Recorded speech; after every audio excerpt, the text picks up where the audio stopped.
Hai semua, kembali lagi di channel saya, channel Doyara dari Simanjuntak. Kali ini saya akan mereview hasil karya saya, ya. Radio kontrol, bukan radio kontrol sih, mobil RC Arduino plus MPU 6050 di mobilnya. Nah, jadi saya akan jelasin apa aja fiturnya di transmitter dan receivernya. Oke, mari kita saksikan videonya. Baik teman-teman, transmitternya itu seperti yang sebelum-sebelumnya ya, menggunakan Arduino Nano. Tidak ada yang berubah, hanya saja kode programnya yang saya ubah ya. Datanya itu, inputnya itu ada steering, ada mesin, lalu ada setting osilasi dari MPU ini. Jadi hanya mengontrol atau mengendalikan redamannya dia, supaya tidak dia ke kiri dan ke kanan tak beraturan. Nah, jadi fitur yang selanjutnya itu tadi input saya sudah kasih tahu ya. Nah, keluarannya itu adalah di sini.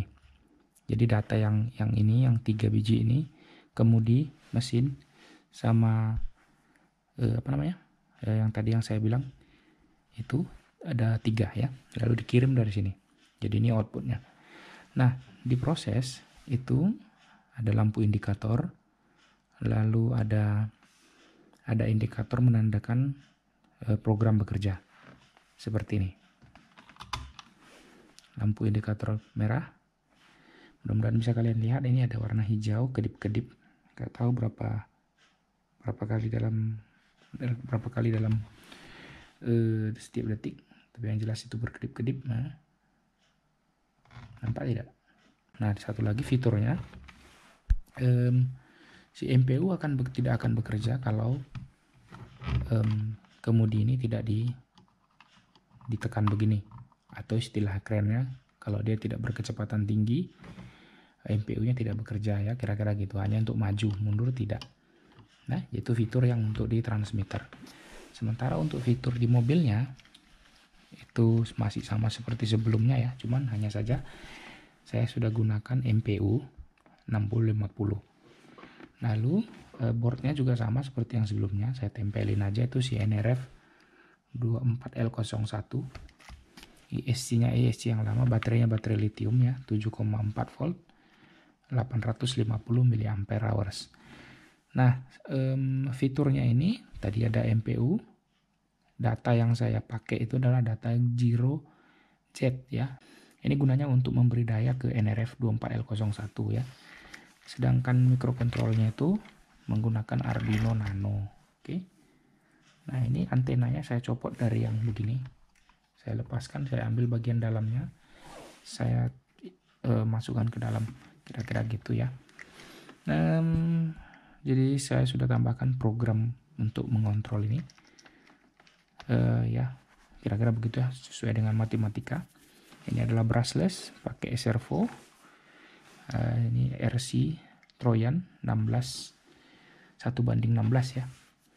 Satu lagi, di video saya ini saya tidak akan share kode program saya ya teman-teman, karena ini saya anggap masterpiece dari saya ya, hasil kreasi saya yang menurut saya yang advance. Sorry ya kalau terlalu sombong, tapi yang jelas begitulah. Nah, sekarang kita lihat bagaimana dia action ya, atau kira-kira bekerja ya. Saya cabut dulu nih, karena nanti lebih dominan suara motornya daripada suara saya, jadi saya cabut dulu. Oke, ya sudah saya cabut, saya hidupkan dulu lagi. Nah, ini baterai bisa tahan sekitar main 15 menit ya, full, istilah ngebut. Oh ya, fitur satu lagi lupa saya sebutkan. Jadi dia kalau sebelum dia connect ke, misalkan saya matikan nih, saya hidupkan sistemnya, servonya akan memutar, menandakan dia tidak terima data ya dari transmitter. Tapi kalau kita hidupkan, langsung dia nyambung ya. Oke teman-teman. Nah, MPU-nya ini tidak kerja karena gasnya nggak kita hidupkan. Yang ini, coba kita lihat dulu, tidak ada sama sekali ya. Namun kalau misalkan saya tekan ini, gimana ya caranya ya? Oke, sebelum saya tekan ini, dia tidak bekerja. Tapi kalau misalkan saya tekan, dia bekerja. Kenapa begitu? Algoritmanya sederhana. Karena kan mobil itu bisa lari kiri, lari kanan kalau misalkan rodanya terlalu banyak slip ya di jalan. Jadi dia meper kira-kira gitu ya. Nah, itu hanya bisa terjadi kalau mobilnya dalam berkecepatan tinggi ya. Nah, itulah untuk mendemonstrasikan ini, dia bisa